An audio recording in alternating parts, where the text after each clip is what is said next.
Okay जी, chapter number 4 की तरफ हम आ चुके हैं। 3 चैप्टर हमारे कंप्लीट हो गए। Now we are into the chapter number 4। अब चैप्टर नंबर 4 में बहुत ही इंपॉर्टेंट चीज़ हम सीखने जा रहे हैं, तो मैं चाहता हूं कि आप थोड़ा सा इस चैप्टर को सीरियस होके फुल कंसंट्रेशन के साथ सुने, देखें और समझें कि मैं क्या कह रहा हूँ। क्योंकि to me as a professional trader, to me as experience trader, मुझे तकरीबन 8 साल इस मार्केट में हुए हैं और उन 8 सालों में मैंने जो कंक्लूजन निकाला है उनमें ये है कि जो सपोर्ट रेजिस्टेंसेस हैं वो हमारी टेक्निकल एनालिसिस के रीढ़ की हड्डी है। ठीक है ना, रीढ़ की हड्डी यानी कि स्पाइनल कॉर्ड जो होती है ना इंसान की, अगर वो थोड़ी सी भी आगे पीछे हो जाए तो इंसान पैरालाइज हो जाता है। तो सपोर्ट रेजिस्टेंस हमारी टेक्निकल एनालिसिस की रीढ़ की हड्डी है।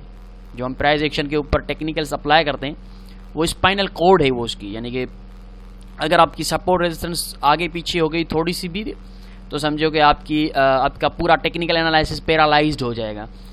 तो चैप्टर नंबर 4 में हम अब इसको थोड़ा सा बारीकी से देखेंगे, गहराई से देखेंगे कि what are the support resistance. पहले तो हमें पता होना चाहिए कि सपोर्ट एंड रेजिस्टेंस है क्या, कि क्या चीज़ है ये। उसके बाद साइकोलॉजी ऑफ सपोर्ट रेजिस्टेंस, के सपोर्ट रेजिस्टेंस क्यों बनती हैं, वो क्यों बनती हैं, कौन इनको बनाता है, क्यों मार्केट बाउंस बैक होती है उन लेवल से, तो उनके पीछे की साइकोलॉजी को भी हम समझेंगे। उसके बाद सिग्निफिकेंट सपोर्ट रेजिस्टेंस लेवल कौन से हैं, सिग्निफिकेंट सपोर्ट रेजिस्टेंस लेवल्स कौन से हैं, उन सिग्निफिकेंट वो क्यों हैं। उसके अलावा plotting horizontal support resistance level, horizontal जो है सपोर्ट और रेजिस्टेंस लेवल्स को कैसे प्लॉट करते हैं, कैसे लगाते हैं अपने चार्ट के ऊपर।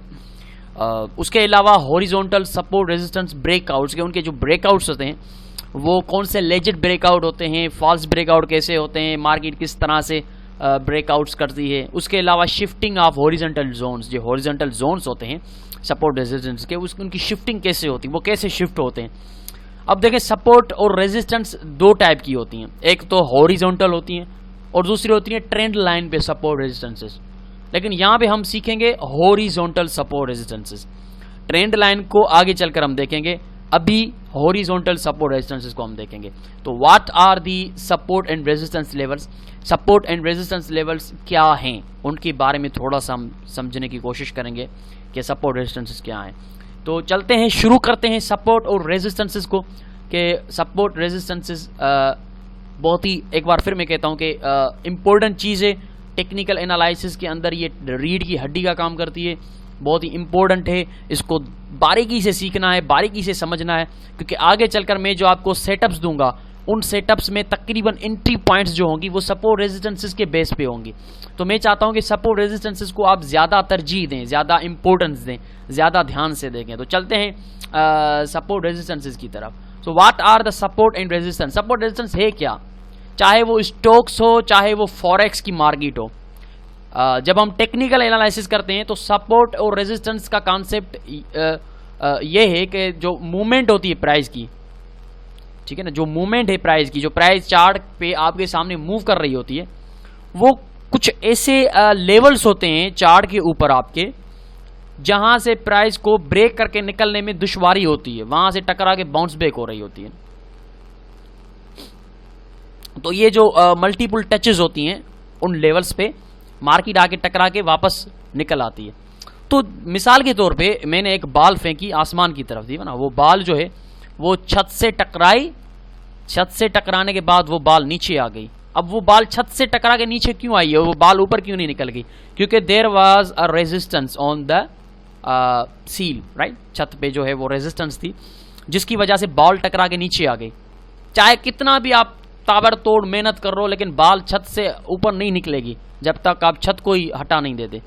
तो बिल्कुल उसी तरह से अगर मैं नीचे बाल फेंकूंगा जमीन की तरफ तो वो बाल जो है वो जमीन से बाउंस बैक होकर ऊपर निकलेगी। तो कुछ ऐसा हो ही नहीं सकता, ऐसा मुमकिन ही नहीं है कि बाल जमीन को चीरते हुए नीचे निकल जाए। तो नीचे बाल सपोर्ट पकड़ के उठती है और ऊपर से बाल रेजिस्ट मार के नीचे गिरती है। तो इस तरह से बिल्कुल उसी बाल की साइकोलॉजी को आप लेकर आए इस मार्केट की प्राइस पे। ये जो मार्केट की प्राइस है ऊपर छत पे टकरा के नीचे आती है और नीचे जमीन से टकरा के ऊपर जाती है। इन लेवल्स को, जिन लेवल्स को वो ब्रेक करने में उसको दुश्वारी होती है, जहां से वो मजबूरन बाउंस बैक होकर वापस निकलती है, उन्हीं लेवल्स को हम कहते हैं support and resistance level. Resistance level ऊपर होता है जहां से मार्केट रेजिस्ट करके नीचे आती है, छत की तरह होता है, और सपोर्ट नीचे होती है जहां से वो उठ रही होती है प्राइस, ठीक है ना, प्राइस उठ रही होती है। ऐसा कतई तौर पे नहीं होता कि प्राइस नीचे चलती जाए और वो किसी पॉइंट से ना उठे, वो उठती है जरूर। और मैं आपको पीछे बता चुका हूं स्विंग्स के चैप्टर में कि प्राइस जो है वो स्विंग्स मारती हुई वेव्स की शक्ल में मूव करती है। वो वेव्स की शक्ल होती ही सपोर्ट रेजिस्टेंस की मदद से, ऊपर रेजिस्ट किया, नीचे आई, सपोर्ट पकड़ी, एक वेव बनाई ना, इस तरह से ये सपोर्ट रेजिस्टेंस इसको हम कहते हैं। रिवर्स होती है सर्टेन जो प्री डिटरमाइंड प्राइस लेवल्स होते हैं, प्री डिटरमाइंड प्राइस लेवल्स जो होते हैं वहां से वो रिवर्स होती है, वो नहीं ब्रेक कर पाती, वो नहीं निकल सकती आगे। तो हमें इससे क्या अपॉर्चुनिटी मिलती है कि हमें उन लेवल्स के अंदर बाय या सेल करने की अपॉर्चुनिटी मिलती है। जाहिर सी बात है, अगर छत से बाल टकरा के नीचे आती है तो हम प्रिडिक्ट कर सकते हैं ना कि छत से मार के नीचे आएगी, बाल नीचे आएगी। तो बिल्कुल उसी तरह से रेजिस्टेंस पे जब प्राइस टकराती है तो हम ये प्रिडिक्ट करते हैं कि अब मार्केट रेजिस्ट मार्केट नीचे आएगी, तो हम यहाँ पे सेल करके अपनी अपॉर्चुनिटी एज ले सकते हैं ना, सेल की अपॉर्चुनिटी ले सकते हैं, हम ये एडवांटेज ले सकते हैं कि हम इसको सेल करेंगे।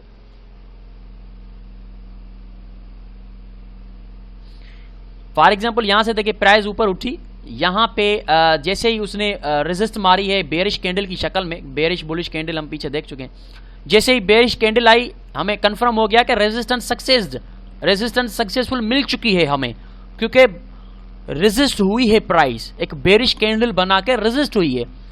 अगर ये बेरिश कैंडल नहीं होती तो रेजिस्टेंस नहीं है, रेजिस्टेंस का मतलब है कि बेरिश कैंडल बन गई। यहां पे हम सेल करेंगे क्योंकि हमने एडवांटेज लेना है रेजिस्टेंस का, स्टॉप लॉस रेजिस्टेंस से ऊपर रखते हैं और ये प्राइस नीचे आ गई। अगेन उसी नीचे देखें सपोर्ट लेवल पे प्राइस आई, जमीन पे बाल टकराई और यहां पे देखें बुलिश कैंडल मिली, कंफर्मेशन हो गई, हमने बाय कर दिया, बाय किया, प्राइस ऊपर निकल गई। अगेन बाल छत पे टकराई, बेरिश कैंडल मिली, कंफर्म हो गई, हमने सेल कर दिया, बाल नीचे आ गई, प्राइस नीचे आ गई। अगेन जमीन पे बाल टकराई, बुलिश कैंडल मिली, हमने बाय किया, ये ऊपर जाएगी। अल्टरनेटिवली अगर ब्रेक करती है, हमारा स्टॉप लॉस हिट होता है तो डजंट मैटर, अगर स्टॉप लॉस हिट होता है तो डजंट मैटर। हम नेक्स्ट फिर देखेंगे ब्रेकआउट की ट्रेड करेंगे। तो कहने का मकसद कि ये हम एडवांटेज सपोर्ट रेजिस्टेंसेस का ऐसे लेते हैं कि रेजिस्ट पे हम ये प्रेडिक्ट करते हैं कि रेजिस्टेंस मिल चुकी है, प्राइस बाउंस हो चुकी है, यहां से प्राइस नीचे आएगी, ठीक है ना, ये ब्रेक नहीं कर सकी, बेरिश आ चुके हैं, बेयर्स मार्केट में इंटर हो चुके हैं उस रेजिस्टेंस से, रेजिस्ट पकड़ के अब ये बाउंस होंगे नीचे, 40-50 पिप हमें मिलेंगे। तो ये इस तरह से सपोर्ट रेजिस्टेंस इसको कहते हैं ना, ये होती है सपोर्ट रेजिस्टेंसेस कि सपोर्ट पे जब प्राइस आती है, प्री डिटरमाइंड प्राइस लेवल होता है, वो लेवल हर किसी की नजरों में होता है। आपके सामने अगर ये चार्ट है तो सिर्फ आपके सामने नहीं है, ये चार्ट सिर्फ आपके सामने नहीं होता, ये उन हजारों लाखों ट्रेडर्स के सामने सेम चार्ट होता है जो आपके सामने होता है। तो आपके सामने अगर कोई सपोर्ट नजर आ रही है तो वही सपोर्ट हजारों लाखों ट्रेडर्स को भी नजर आ रही है, वही सपोर्ट, यानी कि वो प्री डिटरमाइंड प्राइस लेवल हर किसी की नजरों में है, हर कोई उसकी ताक में बैठा हुआ है कि बस प्राइस आए और मैं वहां पे बाय करूंगा। तो ये सपोर्ट रेजिस्टेंस इसी को कहते हैं, एक प्री डिटरमाइंड प्राइस लेवल्स होते हैं जिससे प्राइस बाउंस बैक होती है, प्राइस को ब्रेक करने में दुश्वारी होती है। क्यों होती है दुश्वारी, वो आगे चलकर हम देखते हैं। तो आपका कॉन्सेप्ट यहां पे क्लियर होना चाहिए कि what are the support and resistance level. कितने पता नहीं कितने ट्रेडर हैं जो सिर्फ सपोर्ट रेजिस्टेंसेस पे ट्रेडिंग करते हैं, इंक्लूडिंग मी। मैं भी सपोर्ट रेजिस्टेंस को बहुत ज्यादा तरजीह देता हूं, क्योंकि ये प्राइस एक्शन जो हम करते हैं टेक्निकल से, वो उसकी बेसिक्स है, ये बहुत ही नेसेसरी है ये चीज। इस चीज को आपने गहराई से समझना है कि कौन सी सपोर्ट रेजिस्टेंसेस पे हमने इंतजार करना है, कहां से पोटेंशियल पुल बैक मिल सकता है, कहां से प्राइस रिवर्स हो सकती है, कौन सी रेजिस्टेंस से होगी, कौन सी सपोर्ट से उठेगी। इसी को कहते हैं सपोर्ट रेजिस्टेंसेस। एक प्री डिटरमाइंड प्राइस लेवल जिनको ब्रेक करने में प्राइस को दुश्वारी हो, डिफिकल्टी हो और अल्टरनेटिवली ब्रेक ना कर सके और वहां से रेजिस्टेंस पकड़ के नीचे गिरे तो ये रेजिस्टेंस लेवल है।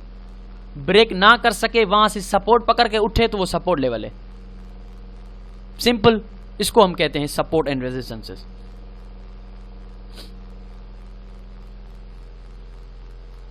आपके चार्ट के सामने देखें कितनी खूबसूरती के साथ प्राइस एक रेंज में है, ठीक है ना। हम पीछे पढ़ चुके हैं कि ट्रेंड में ट्रेंड को कितने होते हैं, रेंजिंग मार्केट कैसे होती है, साइडवे मार्केट। तो आपके सामने जो चार्ट है ये एक रेंजिंग मार्केट है, साइडवे में मार्केट मूव कर रही है, लेकिन एक प्री डिटरमाइंड प्राइस लेवल्स हैं, एक ऊपर है जो रेजिस्टेंस है, एक नीचे है जो सपोर्ट है।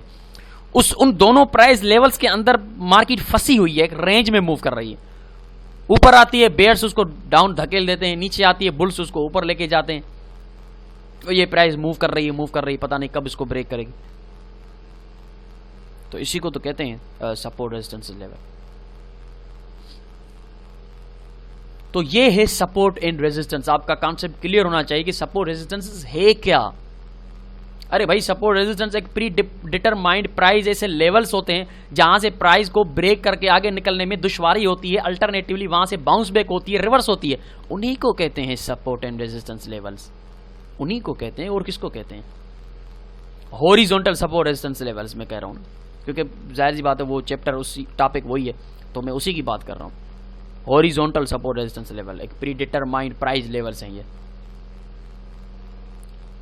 और इनकी ज्यादातर ताकत आप देखेंगे रेंजिंग मार्केट में। जब मार्केट किसी रेंज में मूव कर रही होगी तो इनकी ताकत देखकर आपको अंदाजा होगा कि कितनी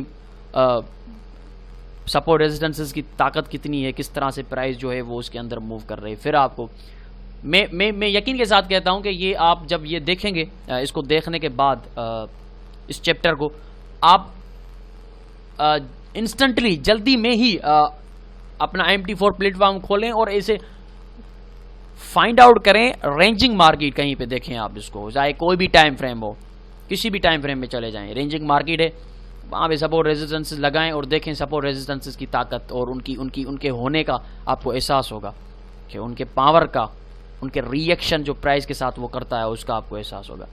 अब यहां पे एक और पॉइंट आती है कि कौन से टाइम फ्रेम पे सपोर्ट रेजिस्टेंसेस ड्रा करनी है। अरे भाई, कोई भी टाइम फ्रेम हो, सपोर्ट रेजिस्टेंसेस अपना काम दिखाती हैं, क्योंकि पार्टिसिपेंट्स जो होते हैं, बुल्स और बेयर्स जो होते हैं, वो तो हर टाइम फ्रेम में मौजूद हैं। अगर आप आवर 4 में ट्रेडिंग कर रहे हैं तो बाकी सारे जो भी हजारों लाखों ट्रेडर हैं वो भी आवर 4 में करते होंगे? नहीं भाई, 1 मिनट चार्ट पे भी ट्रेड करने वाले बैठे हुए हैं, 5 मिनट चार्ट पे भी ट्रेड करने वाले बैठे हैं, 15 मिनट के से लेकर मंथली चार्ट तक लोग बैठे हुए हैं ट्रेड करने वाले। हर किसी की अपनी अपनी स्ट्रेटजी है, अपना अपना ट्रेडिंग स्टाइल है, अपना अपना टाइम फ्रेम लिया हुआ है उन लोगों ने। तो हर टाइम फ्रेम पे सपोर्ट रेजिस्टेंसेस वर्क करेंगी, आपको नजर आएगा। लेकिन एक बात यहां पे मैं वाज़ेह कर दूं कि जो बड़े टाइम फ्रेम्स होते हैं वहां पे इनकी प्रोबेबिलिटी हाई होती है, क्योंकि वायलेंस नहीं होता प्राइस के अंदर, वायलेंस नहीं होता, स्मूथली मूव करती है मार्केट, ठीक है ना, स्मूथली मूव करती है बड़े टाइम फ्रेम्स में। तो उनमें फॉल्स ब्रेकआउट भी नहीं होंगे और वायलेंस भी इतना नहीं होगा, यानी कि प्राइस जो है बुरी तरह से आपके सपोर्ट रेजिस्टेंसेस को कभी तोड़ेगी, कभी अंदर आ जाएगी। छोटे टाइम फ्रेम पे मुमकिन तौर पे ऐसे आपको फॉल्स ब्रेकआउट्स मिलेंगे, वायलेंस मिलेगा, लेकिन बड़े टाइम फ्रेम पे आपको बहुत ही कम ऐसी सिचुएशंस मिलेंगी। तो कहने का मकसद कि कोई भी टाइम फ्रेम हो, ये काम करती हैं सपोर्ट रेजिस्टेंसेस, 1 मिनट चार्ट पे भी करती है। मैं आगे चलकर आपको दिखाऊंगा कि वो 1 मिनट से लेके मंथली तक काम करती हैं। तो ये है सपोर्ट एंड रेजिस्टेंस। अब आगे चलते हैं, आगे देखते हैं कि सपोर्ट रेजिस्टेंस बनती क्यों है भैया। अगर कोई आपसे पूछे कि सपोर्ट रेजिस्टेंसेस क्या हैं, आपने उसको जवाब दे दिया, उसको जवाब मिल गया, एक प्रोफेशनल जवाब उसको मिल गया, फिर वो कहेगा कि भाई आपने तो जवाब दे दिया, लेकिन ये सपोर्ट रेजिस्टेंस बनती क्यों है, प्राइस क्यों बाउंस बैक करती है? आपने तो बता दिया बाउंस बैक करती है, लेकिन क्यों करती है, वजह बताएं मुझे। What are the reasons behind that support and resistance. तो अब रीजंस की तरफ हम चलते हैं। ओके जी, रीजन एंड साइकोलॉजी ये है कि जो सपोर्ट रेजिस्टेंसेस होती हैं, जो रीबाउंड करती हैं, उनकी वजह यह है कि मार्केट में जितने भी पार्टिसिपेंट्स बैठे हुए हैं, including me, you and thousands traders, जो कि प्रॉफिट लेने के मकसद से बैठे हुए हैं, वही होते हैं सपोर्ट रेजिस्टेंसेस की वजह, वही बनते हैं सपोर्ट रेजिस्टेंसेस की वजह, वही क्रिएट करते हैं ये सपोर्ट एंड रेजिस्टेंसेस लेवल्स। कैसे करते हैं मैं आपको दिखाता हूं, मैं आपको एक्सप्लेन करता हूं। Let me explain it. अब देखें यहां पे एक रेजिस्टेंस आ गई, ठीक है जी, ये मुझे रेजिस्टेंस मिल गई, यहां से प्राइस ने टकराया, मुझे रेजिस्टेंस मिल गई, मार्केट नीचे आई, अब ये मार्केट ऊपर उठ रही है तो मेरे समेत हजारों ट्रेडर जितने भी बैठे हुए हैं वो सब इस ताक में हैं कि ये जो रेजिस्टेंस लेवल है ये बहुत अच्छा रेजिस्टेंस लेवल है, प्राइस ने यहाँ से बाउंस बैक किया है। तो हर कोई ये जहन बना के बैठा हुआ है कि जब ये प्राइस अगेन इस लेवल में आएगी तो मैं सेल करूंगा। जाहिर सी बात है कि रेजिस्टेंस में हम सेल ही करेंगे ना, बाय तो नहीं करेंगे। तो हर कोई ये जहन बना के बैठा हुआ है कि जब ये प्राइस अगेन इस लेवल में आएगी तो मैं सेल करूंगा। तो क्या होता है कि प्राइस जैसे ही इस लेवल के अंदर आती है, मुझ समेत जितने भी ट्रेडर हैं वो बड़े वॉल्यूम के साथ इंटर हो जाते हैं, sell sell sell sell sell करना शुरू कर देते हैं इस लेवल में। कुछ लोग टच पे ही सेल करना शुरू कर देते हैं, कुछ लोग बेरिश कैंडल के बाद सेल करना शुरू कर देते हैं। और उसकी वजह यह बनती है कि सेलिंग बेरिश मोमेंटम बढ़ जाता है, सेलर्स बहुत ज़्यादा तादाद में मार्केट के अंदर इंटर हो जाते हैं, जिसकी वजह से अल्टरनेटिवली ये रेजिस्टेंस लेवल स्टेबल रहता है और रेजिस्टेंस लेवल रेजिस्टेंस बनकर सेलर्स, हम जैसे पार्टिसिपेंट्स सेलर्स की शक्ल में इसमें एंटर होकर इसको एक बार फिर वैलिड सपोर्ट रेजिस्टेंसेस बना के नीचे मूव कर देते हैं। जब यहाँ पे आता है अगेन एक सपोर्ट के लेवल के अंदर, हम क्या करते हैं, अपनी सेल की एंट्रीज क्लोज करते हैं और अगेन इसमें बाय की एंट्री लगाना शुरू कर देते हैं। अल्टरनेटिवली वही होता है कि बायर्स वॉल्यूम बढ़ने की वजह से, बुल्स के इंटर होने की वजह से प्राइस अगेन ऊपर मूव करना शुरू कर देती है। हम ही पार्टिसिपेंट्स हैं, हम ही वजूहात हैं, we are the reasons of support and resistances. हम इन सपोर्ट रेजिस्टेंसेस को वैलिड करते हैं, हम इन सपोर्ट रेजिस्टेंसेस को प्राइस को हम सपोर्ट रेजिस्टेंसेस से बाउंस करवाने में कामयाब हो जाते हैं। कभी कभी फेल हो जाते हैं।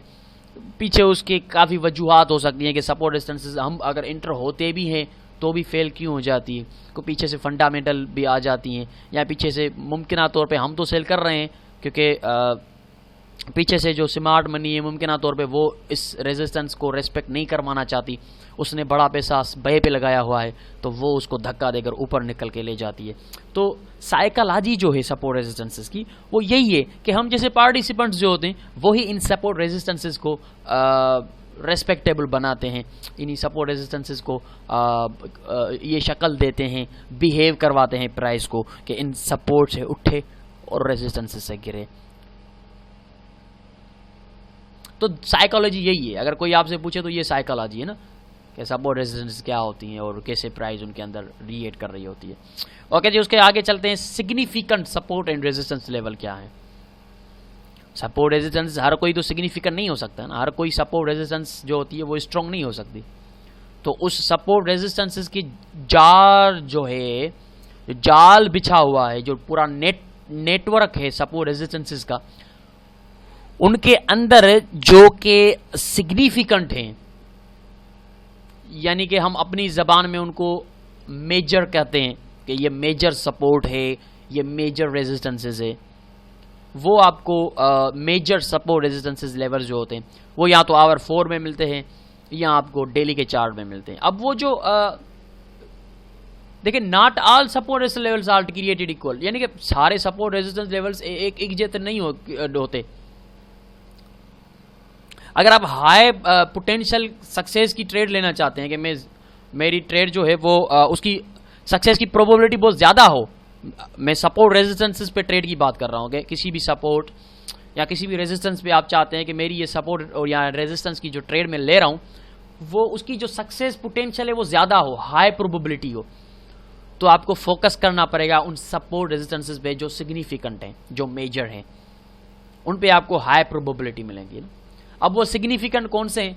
सिग्निफिकेंट जो होते हैं वो बड़े टाइम फ्रेम्स पे होते हैं, जैसे मंथली है, वीकली है, डेली है, या एट लीस्ट आवर 4 में होते हैं, वो हम सिग्निफिकेंट उनको कहते हैं। एक तो बड़े टाइम फ्रेम पे होने चाहिए और सेकंडली मार्केट ज़्यादातर उस लेवल से बाउंस बैक होती हो, यानी कि उन लेवल्स को मार्केट को ब्रेक करने में दूसरे लेवल्स के मुकाबले में ज़्यादा दुश्वारी होती हो, बार बार 2 3 4 बार उसको बार बार रेजिस्ट सपोर्ट पकड़ रही है, ब्रेक नहीं कर पा रही, वो होते हैं सिग्निफिकेंट बड़े टाइम फ्रेम्स के ऊपर।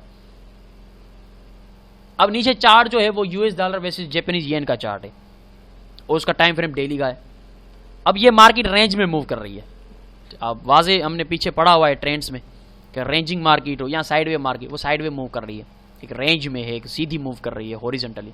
अब इसमें दो हॉरिजॉन्टल लेवल्स हैं, एक pre defined pre determined price levels हैं। एक ऊपर रेजिस्टेंस 114,400 का लेवल रेजिस्टेंस का है ऊपर, ये प्री डिटरमाइंड प्राइस लेवल है जो रेजिस्ट कर रहा है। नीचे 108,340 ये एक प्री डिटरमाइंड प्राइस लेवल है जो सपोर्ट का काम कर रहा है। अब इन दो प्री डिटरमाइंड प्राइस लेवल के अंदर प्राइस मूव कर रही है, ठीक है ना, ऊपर से बाउंस बैक हो रही है नीचे से। अब ये सिग्निफिकेंट सपोर्ट रेजिस्टेंस लेवल है क्योंकि ये डेली के टाइम फ्रेम पे है और आप देख सकते हैं कि मार्केट ने काफी बार इसको रिजेक्ट किया हुआ है।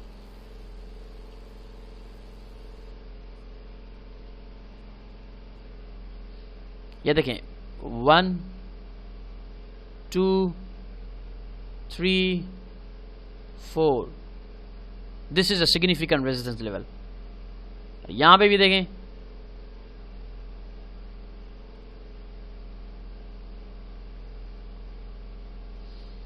अब पता है क्या होता है, ऐसे लेवल्स जो होते हैं ना सिग्निफिकेंट, उनके ब्रेकआउट जो होते हैं वो ज्यादातर फाल्स ब्रेकआउट नहीं होते, वो सक्सेस चांसेस उनके ज्यादा होते हैं। अब इसको हम कहते हैं सिग्निफिकेंट सपोर्ट रेजिस्टेंस लेवल।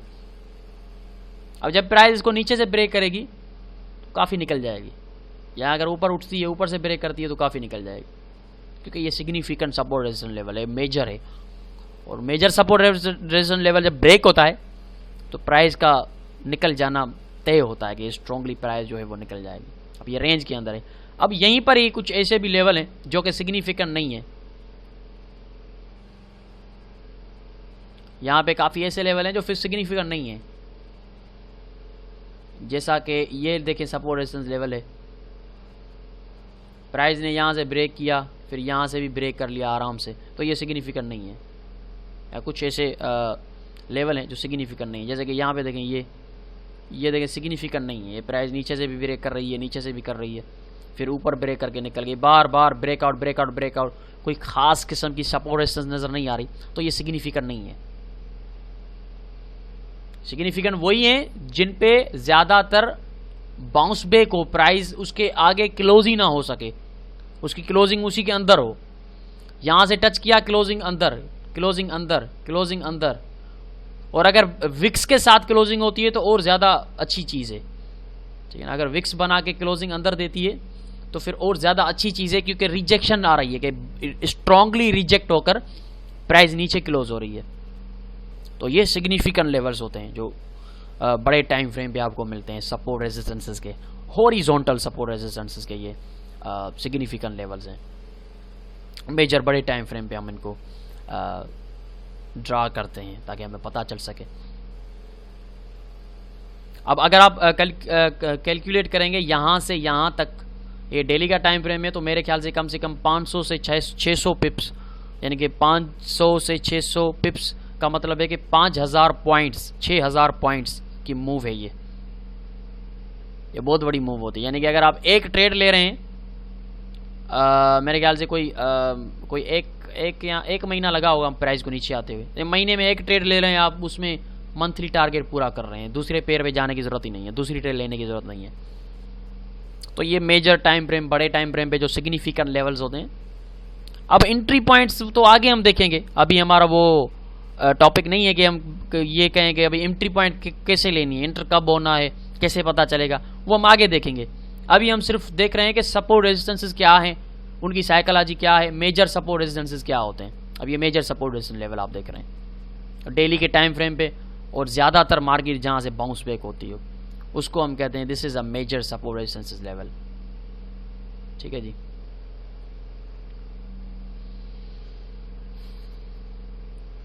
अब horizontal support resistance level plot कैसे किए जाते हैं,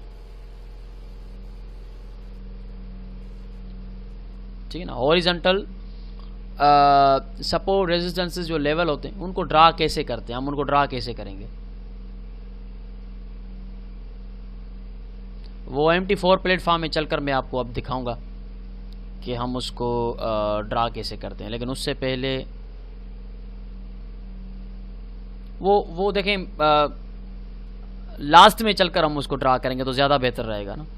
लास्ट में चलकर हम उनको सीखेंगे कि उनको ड्रा कैसे करते हैं, ये और ज़्यादा अच्छा रहेगा।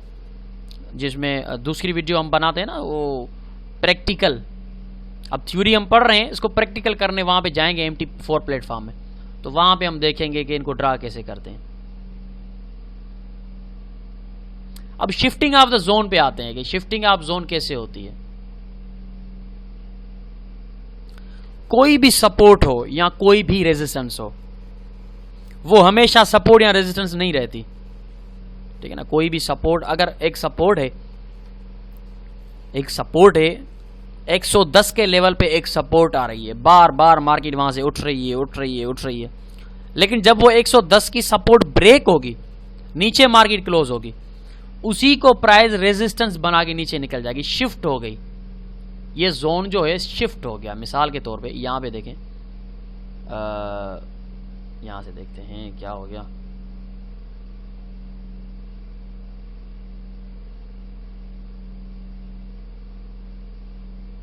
ये एक जोन है, ठीक है जी। प्राइस बार बार यहां से सपोर्ट पकड़ रही है, बूम, फिर आई सपोर्ट पकड़ी, बूम। अब ये सपोर्ट लेवल है। अब जोन शिफ्ट कैसे होगा, ये इसको ब्रेक किया, इसी को अब रेजिस्टेंस बनाया, और ये नीचे जो सपोर्ट का काम कर रहा था जोन 110 प्राइस का, यहां पे 110 लिख देते हैं ताकि पता चले कि 110 प्राइस लेवल है ना, प्री डिटरमाइंड प्राइस लेवल है। 110 का जो प्राइस लेवल है वो मुसलसिल सपोर्ट, लेकिन जब वो ब्रेक हुआ वही लेवल रेजिस्टेंस बन गया और रेजिस्टेंस का काम करने लगा, बूम नीचे, फिर बूम नीचे, ठीक है। अगेन वो फिर ऊपर ब्रेक हुआ, लेकिन फिर वो सपोर्ट बन गया। लेकिन शिफ्टिंग होती रहती है, इसका मतलब है कि वही लेवल सपोर्ट भी बनेगी, रेजिस्टेंस भी बनेगी, सपोर्ट भी बनेगी, यानी कि वो शिफ्ट होता रहता है, उसमें शिफ्टिंग होती रहती है। जरूरी नहीं कि ये सपोर्ट लेवल है तो सपोर्ट ही रहेगा, नहीं, वो ब्रेक होगा तो रेजिस्टेंस भी बन सकता है, अगेन फिर नीचे ब्रेक होगा फिर सपोर्ट बन सकता है। ये शिफ्टिंग ऑफ द जोन होता रहता है।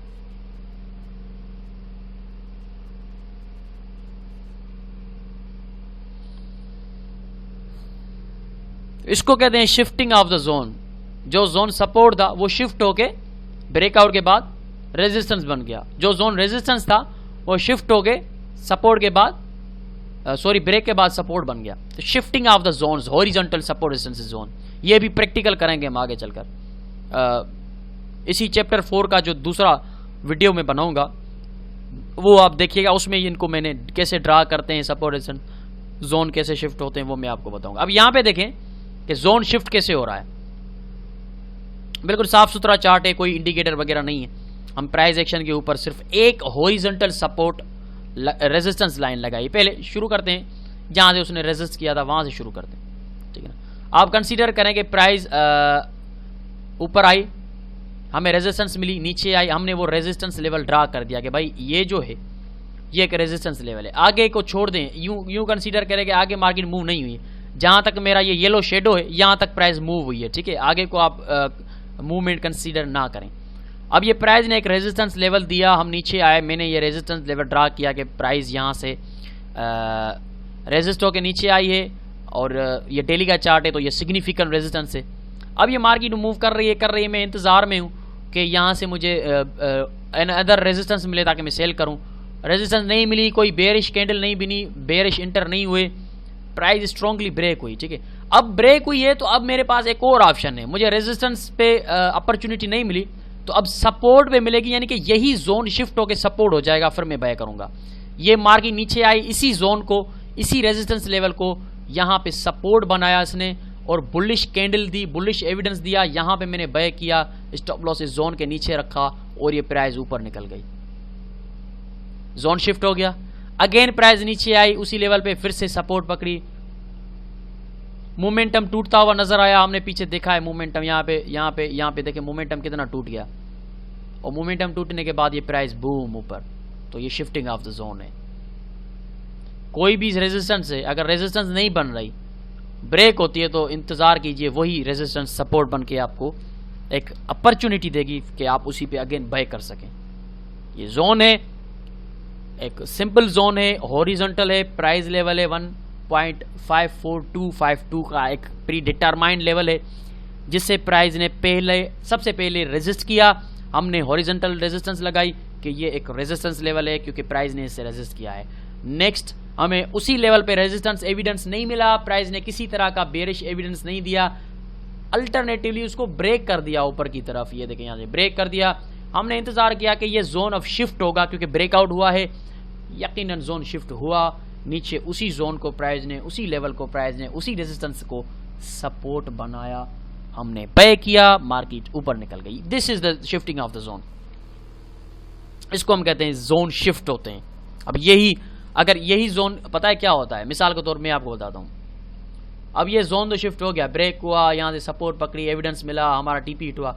अगेन अगर प्राइस आती और इसी लेवल को नीचे ब्रेक करती, फिर हम इंतजार करते कि अगेन यही जोन फिर शिफ्ट होगा, फिर रेजिस्टेंस बन जाएगा, फिर ये ऊपर आता यहां से और ये बूम, यहां पे हम सेल करते एविडेंस के साथ। तो जब तक ये जोन है तब तक ये जोन कभी सपोर्ट, कभी रेजिस्टेंस, कभी सपोर्ट, कभी रेजिस्टेंस, ये इसका किस्सा यूं चलता रहेगा, चलता रहेगा जब तक प्राइस इस रेंज के अंदर मूव करेगी, तब तक ये इसी जोन को रेस्पेक्ट करती रहेगी, क्योंकि इसी जोन को हम जैसे पार्टिसिपेंट ट्रेड करते रहेंगे जब भी प्राइस इसके अंदर आती रहेगी।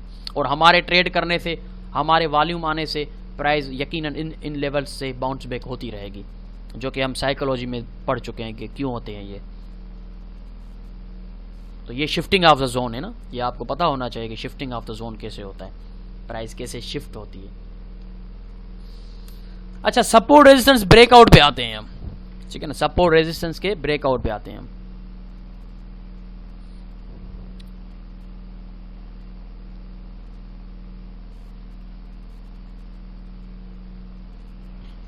देखिए, काफी लोगों का मानना है कि प्राइस अगर किसी भी सपोर्ट या रेजिस्टेंस को ब्रेक करती है, अगर नीचे क्लोजिंग दे, तो इसका मतलब है कि ये सपोर्ट जो है ब्रेक हो चुकी है, ये ब्रेकआउट है, वैलिड ब्रेकआउट है। लेकिन ऐसा नहीं है, ऐसा नहीं है। This is not always the case, ऐसा नहीं होता। मुमकिन है 50 to 60% होता हो और होता भी है कि प्राइस अगर नीचे क्लोजिंग देती है तो वो वैलिड ब्रेकआउट हम कंसीडर करते हैं उसको। अब चलती हुई कैंडल का तो ब्रेकआउट हम कंसीडर नहीं करते ना, कि अगर यहां पे देखें, अगर इस चलती हुई कैंडल को मैंने ब्रेकआउट तस्वर किया होता कि ओ माय गॉड ब्रेकआउट हो गया, मार्केट नीचे आई, यहां पे मैं सेल करूं, नहीं, इसको ब्रेकआउट नहीं करते। अगर उसी लेवल के बाहर जाके कैंडल क्लोज देती है, बॉडी अपनी बाहर क्लोज करती है, जैसा कि यहां पे इस बेरिश कैंडल ने बॉडी बाहर क्लोज की है, तो यस, इसको हम कहते हैं कि ये वैलिड ब्रेकआउट है। लेकिन this is not always the case, हमेशा ऐसा नहीं होता। मार्केट बाउंस बैक होकर वापस आ जाती है, जैसा कि आप देख सामने है कि नीचे क्लोज दिया लेकिन अल्टरनेटिवली फिर अंदर आ गई। फिर हम क्या करेंगे, लेकिन अंदर आने के बाद देखें क्या हुआ है, जो मैंने आपको पीछे बताया था, शिफ्टिंग ऑफ द जोन हुआ है। नीचे क्लोज दिया लेकिन अल्टरनेटिवली फिर अंदर आ गई, and then shifting of the zone हुआ, मार्केट ऊपर निकली, अगेन ये नीचे सपोर्ट पकड़ के उठी है, यहां पे हम अगेन बाय करेंगे और बूम, फॉल्स ब्रेकआउट का भी हम फायदा उठा सकते हैं shifting of the zone consider करके। शिफ्टिंग ऑफ द जोन का जो माइंडसेट हमने बनाया हुआ है कि अगर मार्केट यहां से शिफ्टिंग ऑफ द जोन में नीचे आई, क्लोज दी, रेजिस्टेंस पे कोई एविडेंस नहीं मिला, हालांकि हमको कैसे आइडेंटिफाई करना होता है कि ये फॉल्स ब्रेकआउट है, तो उसका यही सबसे अच्छा एंट्री पॉइंट में आगे चलकर मैं आपको पढ़ाऊंगा, समझाऊंगा कि कौन से फॉल्स ब्रेकआउट आपको समझने हैं, एंट्री कब लेनी है। अब ये एक फॉल्स ब्रेकआउट है, हालांकि कैंडल ने बाहर क्लोजिंग दी। अब काफी लोगों ने पता है क्या किया होगा, काफी लोगों ने यहाँ पे सेल किया होगा, स्ट्रांगली ब्रेकआउट हो गया है। काफी लोगों ने इस रीटेस्ट पे सेल कर दिया होगा कि रीटेस्ट हो गया, स्ट्रॉन्ग बेयरिश मोमेंटम आ गया, जोन ब्रेक हो गया, लेकिन अल्टरनेटिवली प्राइस अंदर आ गई। तो कहाँ पे खता खाई है लोगों ने, वो हम आगे चलकर एंट्री पॉइंट्स में सीखेंगे कि हमने इंटर कब होना है, यानी कि एंट्री पॉइंट्स का थोड़ा सा। लेकिन अल्टरनेटिवली मैं ये यहाँ पे आपको बता रहा हूँ कि अगर हम फेल हो भी गए, वही शिफ्टिंग ऑफ द जोन होगा, अगेन आप यहाँ पे बाय करेंगे फिर प्राइस ऊपर, चाहे कोई भी रुख हो, चाहे कोई भी डायरेक्शन मार्केट पकड़े, हमने जो पढ़ना है उसी को सामने रखना है। फॉल्स ब्रेकआउट है, कोई फर्क नहीं पड़ता, मैं शिफ्टिंग ऑफ द जोन को कंसीडर करके अगेन बाय करूंगा, ये माइंडसेट होना चाहिए। तो ये फॉल्स ब्रेकआउट आपके सामने है। फॉल्स ब्रेकआउट सिर्फ वो नहीं होता कि जो कि कैंडल रिजेक्ट होकर ऊपर आती है, ये फॉल्स ब्रेकआउट सिर्फ नहीं है कि नीचे क्लोज नहीं दे सकी और ऊपर निकल गई। फॉल्स ब्रेकआउट नीचे क्लोजिंग के भी होते हैं कि यहां पे नीचे क्लोज हुई और फॉल्स ब्रेकआउट है ये। तो ज़्यादातर 50 to 60% केसेस में ऐसा होता है कि प्राइस नीचे क्लोजिंग देती है तो वो फास्ट ब्रेकआउट नहीं होता, वो वैलिड ब्रेकआउट होता है और प्राइस मूव करती है। लेकिन 40% ऐसा होता है कि प्राइस फॉल्स ब्रेकआउट करती है नीचे क्लोजिंग के बावजूद भी या ऊपर क्लोजिंग के बावजूद भी। तो ये फॉल्स ब्रेकआउट्स होते हैं। ओके जी, अब हम MT4 प्लेटफॉर्म पे चलेंगे और MT4 प्लेटफॉर्म में चलकर हम देखेंगे कि किस तरह से सपोर्ट रेजिस्टेंस ड्रा करते हैं, शिफ्टिंग ऑफ द जोन कैसे होता है और फॉल्स ब्रेकआउट कौन से होते हैं। ओके जी, ये वीडियो यहाँ पे कंप्लीट है। नेक्स्ट वीडियो देखें आप, चैप्टर 4 का प्रैक्टिकल, उसमें हम ड्रा भी करेंगे और शिफ्टिंग ऑफ द जोन वगैरह भी देखेंगे।